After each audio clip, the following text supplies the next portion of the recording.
活動4控制風車。前期準備，確保風車能轉動。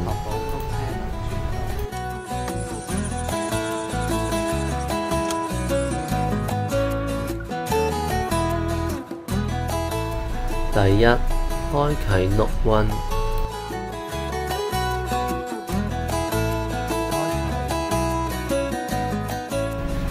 先顯示 piece weight， 後顯示 WiFi 及 IP 地址。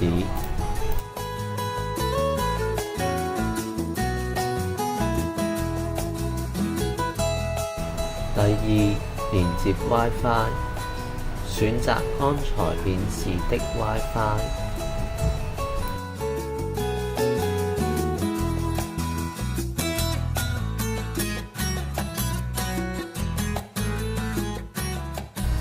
第三，輸入 IP 地址，把電子電路轉換成智能電路。請接駁標籤旁邊的接口。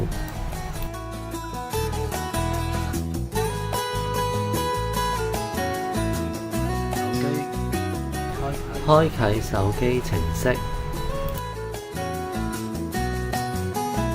輸入 IP 地址，輸入剛才的 IP 地址。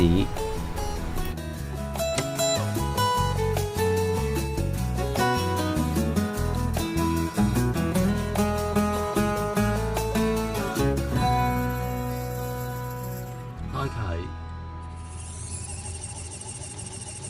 關閉。